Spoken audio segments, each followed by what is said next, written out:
let's move on now to the Green Bay Packers offseason review. But before we get into that, Tyler and I have a goal of reaching 1,000 subscribers by the NFL draft. We are getting very close. We are just under 60 to go at 941 as of Sunday, April 2nd. So if you could help us reach that goal, that'd be very much appreciated. And if we've already hit that goal, just still smash that button and help out the channel anyways. So, Tyler, let's get into it. The Packers have had a fairly eventful offseason for not doing a whole lot. Oh, yeah. And it all completely revolves around Aaron Rodgers and what they're going to do with him. So we'll talk about that here in a minute, but I do want to talk about some of their key free agent losses and signings. Mm-hmm. So who are the biggest losses so far for the Green Bay Packers? So Alan Lazard signed with the Jets. Jaron Reed, defensive tackle, signed with the Seahawks, and also Dean Lowry signed with the Vikings. Mm-hmm. I would say that those are the three that jump out to me immediately. Yeah. You lost Robert Tonyan to the Bears. However, that being said, he was a good tight end, but easily replaceable, especially also with their pick and then within this tight end class. I think that they can absolutely replace him. Yeah. So, but the ones for me, Alan Lazard, I think he'd been with the Packers for a long time. But once again, similar, I guess, to the tight end situation is they, with Christian Watson and Romeo Doubs as well, they can find a slot receiver in this class to replace him. I think we've talked about this. I think you've made this comparison about Xavier Hutchinson, but they could get him there in the third round or fourth round. Fourth round might be a little late, third round might be a little early, but like in that range. We need to turn down the brother telepathy notch a little bit because I was literally just listening. I just get all my great information from you. That's just exactly. I really like this class for that power slot receiver, especially as you get later in the draft. There's Xavier Hutchinson, Jonathan Mingo. If you want to get one of those, like a premier power slot guy at the top in the draft, you have Jackson Smith and Jigba. Jordan Addison is more of a traditional slot along with Zay Flowers and Josh Downs. So there's a lot of room to move in those two spots. Specifically that they lost. So, and then also I still like the defensive line class that this is, whether you want an edge rusher or you want to go a little bit beefier in the middle. There's guys at all levels of this draft that you can be interested in. So I think they're in a good spot. It's all going to kind of come down to replacing these guys because they haven't really done it through free agency, but it's all going to come down to this Rodgers trade, how many picks that they really get.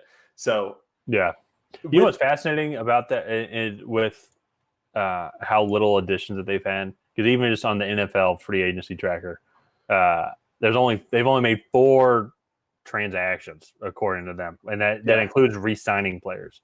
And so I bring this up because right now, according to Over the Cap, they're sitting at $21.8 million in cap space. Yeah, and if they trade Rodgers, they would clear like another 60.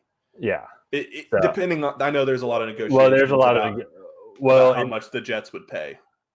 Well, but also too, then how much of that is dead is dead cap space. Well. And also depending as well on when they designate the trade for. Like if you have a June 1st post designation, it clears up a different amount than if it was before. Yeah. Usually in trades you transfer over a lot of the cap, but you can negotiate how much money really goes over. So there's a lot to be negotiated. That's a very complex situation, but they re-signed Aaron Jones. That was one thing we didn't think that was going to happen. And then they've only really brought over 2 players, and that's Tarvarius Moore from the 49ers and Matt Orshek, the long snapper from the Rams. Other than that, it's really all been losses or re-signs. And not a whole lot of big ones. Now, and this is kind of the thing, too, was interesting with the Rodgers trade is the rest of the organization is kind of in limbo until you know what's going on. Yeah. And so it's interesting how everything's being handled. I think I've seen some people compare, like, Russell Wilson got 2 first-round picks and a bunch of other picks, and then they got players for it. But, like, at the time, Russell Wilson was 32, 30. Now, think he was a little bit older than that, but he was still like in the prime of his career. No, actually, I think you're right. I think he was only 30. Yeah. But he's still in the prime of his career. Aaron Rodgers is 39. I mean, He's and contemplated retirement the last 2 years. Oh yeah, You're if you're the Jets, you're really getting a 2-year rental if you're lucky. So that for me, I think is the kicker when it comes to trade value. So actually, since we're already talking about it, let's just go ahead. What do you think the Packers should be expecting value wise in this trade? I have kind of come to the thought of it's 1 first round straight up, or a second rounder, then a conditional day 2 pick next year as well. Third rounder if Rodgers retires, and if he stays, then it moves up to a second rounder in 2024. I think that's overall kind of a fair value, just because it is Aaron Rodgers. Like we're not just trading like it is a turn of the tide for both organizations. Jets are in a win now mode. Packers want some security in case of Jordan Love doesn't work out, and so I think that's fair. And it's interesting too watching, and like I watched the Rodgers conversation, then I've watched Pat McAfee a lot and talked about very interesting conversations, and they bring up leverage a lot in these trades. It's very it's like the Packers don't need to trade him, and the Jets technically don't have to trade for him. We just want this. You know what I mean? And in comparison, this is what I mean. For the Elijah Moore trade that happened with the Browns, completely fair and equal trade. It was honestly the Browns, in my opinion, the Browns were probably had a good chance of spending their 42nd overall pick on a receiver. And then, so they send that over to the Jets, who they get that second round pick now and extra ammunition to maybe trade for Aaron Rodgers. At the same time, they go get their bona fide receiver, and then they get a later pick on so it was just perfect transaction. It was just completely fair that's involved. Yeah. And with this, it's weird. It's just very weird how this doesn't seem businessy. This seems almost personal. Yeah. And that's, to me, I don't know. There's just so many weird situations, right?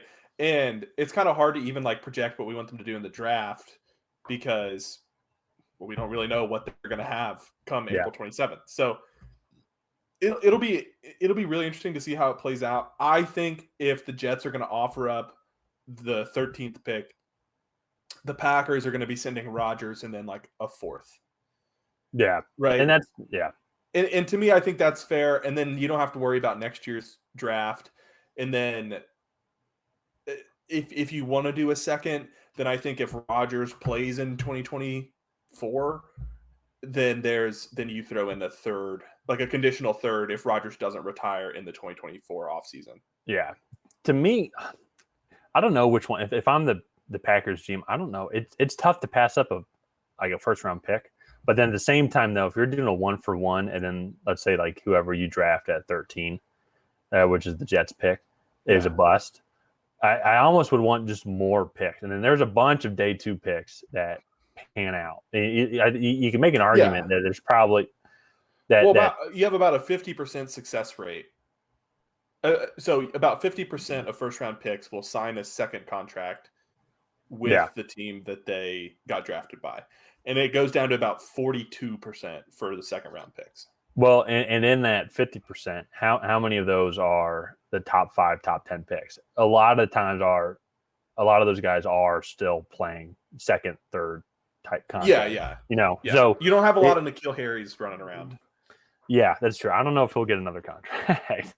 But the Rodgers situation is very interesting. And to me, it's interesting that the Packers aren't more motivated to move on, just because then, as what I said at the beginning of this conversation, the rest of this organization is kind of in limbo. They have a lot of extra money to go spend there, and they kind of now missed all of free agency, and some of the key players, which I think could have really helped their team now, because there is still some talent on this team. This defense isn't atrocious. They offense has a lot of opportunity, I think, for success. And I think you want to give Jordan Love every opportunity to be successful. So kind of just twiddling their thumbs. It was an interesting move. I'm very curious to kind of see them what their compensation is for. There is. Yeah. Yeah. And it is a little bit unprecedented because I think you look at the last few major quarterbacks that have switched teams at the end of their career. It's like Brady, free agent, Manning, free agent. Trying to think of any 38-year-old plus quarterbacks that have switched teams besides those two. There's not really too many of those. The only other one that's Phillip Rivers. Phillip Rivers. But again, he was a free agent. They just didn't re-sign him. Yeah. And so, like, this is kind of an unprecedented territory that we're in modern day football. It's like, well, what is the trade compensation for a 39-year-old quarterback? Yeah. So it's really interesting. Oh, wait. I can't believe we didn't even bring up Brett Favre. Yeah, but again, he was a free agent. They just cut him. No, I know. Yeah, no, I know. Yeah. It's just we're trying to think of 38-year-old well, true, yeah. So, like, we're talking about the Packers. Yeah. But it's kind of an unprecedented situation that we're in. So with that being said, let's go ahead and talk about what we think they should do with 15. Mm-hmm. And I think we kind of already addressed it earlier in the video. I think Jackson Smith-Njigba or Michael Mayer is the pick there. Yeah. I think if Jordan Love, he's going to be the starter. I think you're going to want a binky receiver, right? Just a guy that's going to get open quickly, be very consistent. And I think both of those guys can play that role just in different ways. Yeah. I also just like that with the storyline with Aaron Rodgers wanted a first-round receiver, and they never gave him one. So then I just also would just like for the trolling aspect of it, which based off how this has gone, I absolutely believe that they would just draft a receiver out of spite. Yeah. So, and hey, I think Jackson Smith-Njigba is a good one to do that with. So him, or I'm a big fan of Michael Mayer. My only argument maybe going Mayer over JSN is if you look at JSN, and he's clearly one of the top receivers in the class, but at the same time, there's some question marks maybe you can address with a guy in the second round as well. However, if we're looking at Michael Mayer or even Dalton Kincaid over the rest of the tight end class, like there's a big difference. Only one maybe I'd throw up in there is also Darnell Washington, just because of his size and raw athleticism. So honestly, I would flip that in my opinion, because I think you look at this tight end class and you are 12 deep of guys that can come in and play day one. Whereas like there's one Jackson Smith-Njigba in this class. Yeah. Right. And he is so like Xavier Hutchinson is a third round wide receiver. JSN is twice as good as Xavier Hutchinson right now. And granted, we haven't seen JSN in almost a whole year. So like that's a little different there when you factor that in. But I think you look at the tight end class and then you can get a second round tight end. I mean, shoot, Luke Musgrave from Oregon State is a phenomenal tight end prospect. Yeah, so. That's fair. Yeah, that's fair. And I guess even me saying that with Darnell Washington, maybe Darnell Washington's there with their second round picks. So a lot of different ways that they could go. But yeah, I think that would be funny if they went offense. What if they went receiver, tight end, or tight end receiver with their first two picks? That would be just really fun. I could see it. Additional troll. Just an additional. I think they need to invest in this offensive line as well. I just think where they are, they're too late for the first wave of offensive linemen, and they're too early for the second wave. So they're kind of in a weird spot. I do agree with you on that. Yeah, I started focusing too much on the trolling of the situation, but I agree with that. Maybe Broderick Jones will be there, but I could see it. I see it hard. I would be very surprised if he makes it past the Patriots at 14. Yeah. So I agree with that. So. All right. Well, let's go ahead and wrap up the Green Bay Packers there. I think they have a really interesting outlook for the rest of this offseason moving into the 2023 season. Very excited to see Jordan Love play and what he can do in this offense.